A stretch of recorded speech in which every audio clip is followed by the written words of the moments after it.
오늘 우리에게 주시는 하나님의 말씀은 요한 1서 4장 1절에서 12절까지 말씀입니다. 사랑하는 자들아, 영을 다 믿지 말고 오직 영들이 하나님께 속하였나 분별하라. 많은 거짓 선지자가 세상에 나왔음이라. 이로써 너희가 하나님의 영을 알지니 곧 예수 그리스도께서 육체로 오신 것을 시인하는 영마다 하나님께 속한 것이요 예수를 시인하지 아니하는 영마다 하나님께 속한 것이 아니니 이것이 곧 적그리스도의 영이니라. 오리라 한 말을 너희가 들었거니와 지금 벌써 세상에 있느니라. 자녀들아, 너희는 하나님께 속하였고 또 그들을 이기었나니 이는 너희 안에 계신 이가 세상에 있는 자보다 크심이라. 그들은 세상에 속한 고로 세상에 속한 말을 하매 세상에 그들의 말을 듣느니라. 우리는 하나님께 속하였으니 하나님을 아는 자는 우리의 말을 듣고 하나님께 속하지 아니한 자는 우리의 말을 듣지 아니하나니 진리의 영과 미혹의 영을 이로써 아느니라. 사랑하는 자들아, 우리가 서로 사랑하자. 사랑은 하나님께 속한 것이니 사랑하는 자마다 하나님으로부터 나서 하나님을 알고 사랑하지 아니하는 자는 하나님을 알지 못하나니 이는 하나님은 사랑이심이라.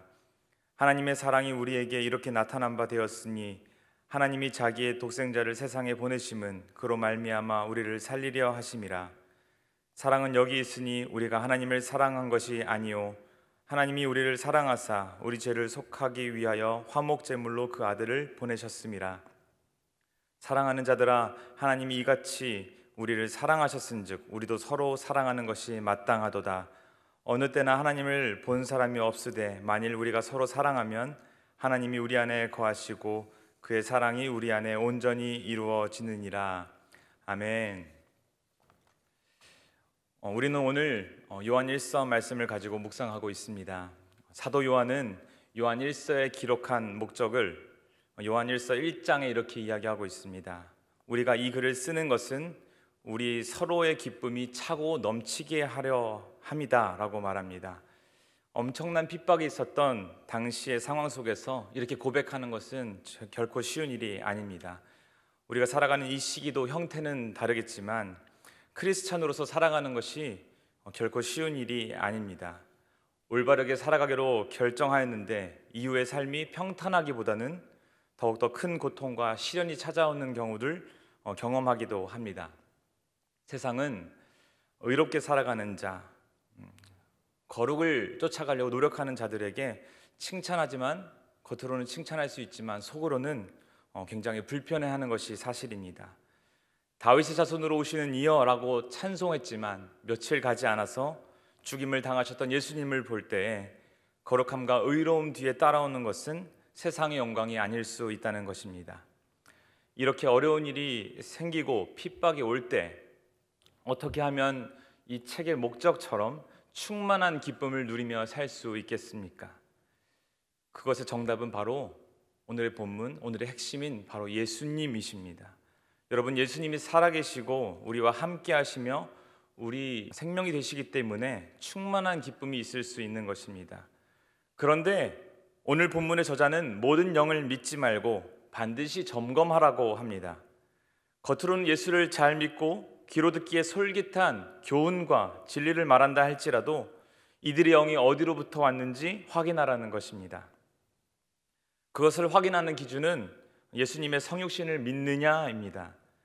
예수님이 육체로 나셨다는 것, 그리고 하나님께서 사람이 되셨다는 것을 믿으면 하나님에게서 온 영이고, 믿지 않으면 하나님과 상관이 없는 영입니다. 이 성육신에 대한 믿음의 여부가 우리의 신앙생활에 미치는 영향은 엄청납니다.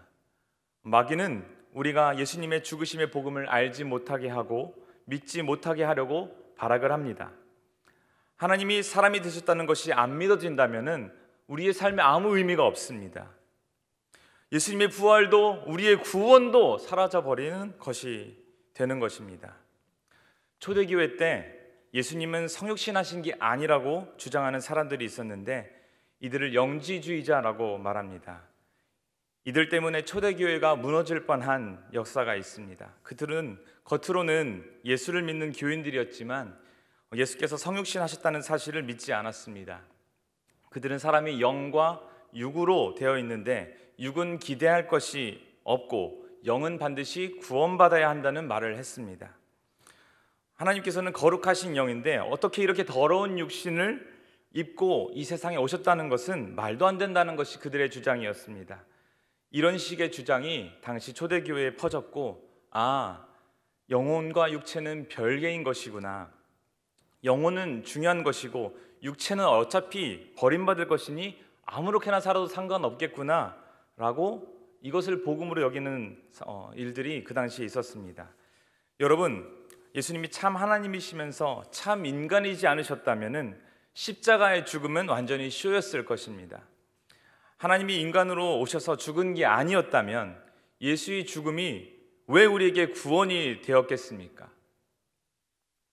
성육신이 그 자체가 가짜였다면 예수님이 내 몸 안에 오셔서 나와 한 몸이 되신다는 것은 있을 수도 없는 일입니다. 예수님을 믿는다는 것은 우리가 사도신경에서 고백하는 대로 전능하신 아버지 하나님, 천지의 창조주를 믿습니다. 그리고 유일하신 아들 예수께서 우리의 죄를 위해서 하늘 보좌를 버리고 인간의 몸으로 오셨다는 그 사실을 믿는 것이 바로 예수를 믿는다는 것입니다. 그런 예수를 시인하지 않는 영은 교회 다닌다 할지라도, 출석한다 할지라도 하나님에게서 나지 않은 영이라는 것입니다. 예수님이 이렇게 말씀하십니다. 내 안에 거하라, 나도 너희 안에 거하리라. 가지가 포도나무에 붙어있지 아니하면 스스로 열매를 맺을 수 없음같이 너희도 내 안에 있지 아니하면 그러하리라. 너희가 나를 떠나서는 너희가 아무것도 할 수 없음이라. 너희가 내 안에 거하지 아니하면 가지처럼 밖에 벌어져 모아다가 불에 던져질 것이다. 인간으로 오셔서 죽으시고 부활하신 예수님 곁에 거하시는 여러분 되시기 바랍니다. 우리가 사는 시대를 마지막 때라고 말합니다. 거짓이 진짜인 것처럼 여겨지고 진짜가 가짜인 것처럼 여겨집니다. 하나님을 신뢰하지 않고 의를 행하지 않고 형제를 사랑하지 않아도 내가 부자 되고 성공하면 인정받고 부러움의 대상이 되고 칭찬받는 시대입니다. 그런 시대 속에서 하나님께 속해 있는 자들은 분별할 수 있는 눈이 있습니다. 어떤 것이 거짓 복음이며 어떤 것이 거짓 영인지 분별할 수 있습니다. 분별함으로 하나님의 자녀로 살아갈 때 맺게 되는 열매가 무엇인지 여러분 아십니까? 바로 7절에서 이렇게 얘기합니다. 사랑하는 자들아, 우리가 서로 사랑하자. 어두운 세상 속에서 우리가 해야 할 일은, 맺어야 할 것은 바로 서로 사랑하는 것입니다. 그 사랑은 우리가 먼저 시작하지 않았다고 오늘 본문은 말합니다. 태초부터 시작된 하나님의 그 사랑 때문에, 예수께서 성육신 하심으로 그리고 십자가에서 죽으심으로 완성된 그 사랑 때문에 우리가 사랑 가운데 거하게 된 것입니다. 그래서 우리도 서로 사랑해야 합니다. 우리도 형제들을 위해서 우리의 목숨을 내어놓는 것이 마땅하다라고 성경은 말합니다. 우리 중에 하나님을 본 사람이 없지만 우리가 서로 사랑하면 하나님이 우리 가운데 거하시고 또 하나님의 사랑이 우리 가운데 완성된다고 저자는 말하고 있는 것입니다. 여러분, 우리가 사랑해야 될 대상이 누구이겠습니까? 비단 우리 교회 안에 있는 성도만을 말하는 것은 아닐 것입니다. 우리를 향해서 조롱과 비웃음으로 바라보는 그런 자들도 포함될 것입니다. 여러분, 악에 대해서 선으로 갚으시기 바랍니다. 미움을 사랑으로 되갚아주는, 그래서 하나님의 지혜로 살아가는 여러분 되시기를 간절히 원합니다. 코로나로 인해서 서로가 서로를 불신하고 적대시하고 멀리하는 이 시기, 하나님의 사랑으로 우리의 마음과 생각을 덮어주시기를 간절히 기도합니다. 하나님의 놀라운 사랑으로 신촌에 속한 모든 성도가 예수의 사랑으로 세상을 섬기는 한 알의 미랄이 되기를 간절히 축원합니다. 우리 이 시간 말씀을 기억하며 함께 기도하기 원합니다. 기도하실 때 하나님, 우리에게 영적인 분별력을 허락하여 주시옵소서. 우리를 위해서 이 땅에 오신 예수 그리스도를 주로 고백하며 세상을 이기는 자들 되게 하여 주시옵소서 기도합시다. 그리고 부모와 형제, 교회 안의 성도들, 직장의 동료들을 비롯한 하나님께서 삶 속에서 만나게 하시는 사람들을 위하여 사랑하기로 결단하며 기도합시다. 하나님의 사랑을 완성시키는 우리들의 삶 되게 하여 주시옵소서. 마지막으로 기도할 때는 교회를 섬기는 모든 교역자들을 위해서, 그리고 교회를 위하여, 나라와 민족을 위하여 함께 이 시간 기도하기 원합니다. 기도합시다. 사랑하는 주님, 은혜와 사랑을 감사드립니다. 하나님 우리 말씀을 통해서 우리에게 말씀하신 것처럼 하나님 우리 가운데 지혜와 계시의 영을 부어주시옵시기를 간절히 기도하며 나아갑니다. 영적인 분별력을 허락하여 주셔서 하나님 우리가 단지 교회를 다니는 것에 지나는 것이 아니라 하나님 내 안에 살아계셔서 나를 위하여 돌아가시고 나를 통하여 하나님 놀라운 일을 행하시는 하나님의 계획을 내가 실현하기를 원한다는 그 사명과 비전을 깨달아 아는 놀라운 시간 되기를 간절히 원합니다. 우리 살아가는 모든 삶 가운데서 하나님 그 열매 맺는 삶을 살아가기 원하오니 하나님 그 사명을 사랑하기로 결정하기로 원하시는 그 하나님의 마음을 하나님 시원케 해드리는 인생 되기 원합니다. 서로 사랑하라 라고 말씀하신 그 하나님의 사명을 따라서 하나님 내 안에 주어진 사람들, 가정과 형제와 하나님 직장에 속한 모든 사람들을 사랑하는 일에 내 힘을 다하기를 원합니다. 억울한 일이 있다 할지라도 하나님 억울하고 하나님 거룩함을 따라 살아가는 것에 핍박이 온다 할지라도 비웃음이 온다 할지라도 하나님 거룩을 향하여 의로움을 향하여 하나님 내 인생을 드리며 살아가는 하나님 빛과 진리 되신 그 예수를 따라가는 일에 하나님 내 삶을 드리는 놀라운 일이 우리 가운데 일어나기를 간절히 소망합니다. 하나님 2021년 새로운 사명을 가지고 걸어가는 우리 교회 가운데 하나님의 은혜를 더하여 주시옵소서. 섬기는 모든 사역자들 가운데 지혜를 더하여 주시옵시고 능력을 더하시고 영적인 권위를 더하셔서 하나님 교회를 통하여 놀라운 일들을 하나님 잘 감당해낼 수 있도록 주님 인도하여 주시옵시기를 간절히 바라옵고 원하옵나이다. 하나님 나라와 민족 가운데 하나님 주님 복음을 전파하며 하나님의 사명을 잘 감당하는 나라가 되기를 원합니다.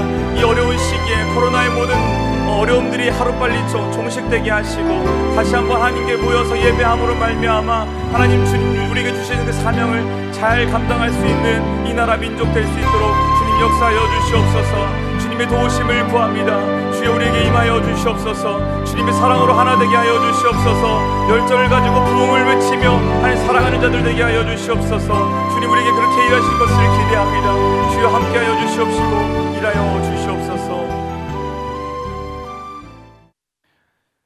이제는 우리 주 예수 그리스도의 은혜와 아버지의 크신 사랑하심과 성령님의 교통하심이 성육신하신 예수님을 주로 고백하며 서로 사랑하며 살아가기로 결단하는 모든 주의 자녀들 가운데 이제로부터 영원토록 함께하여 주시옵시기를 간절히 축원하옵나이다. 아멘.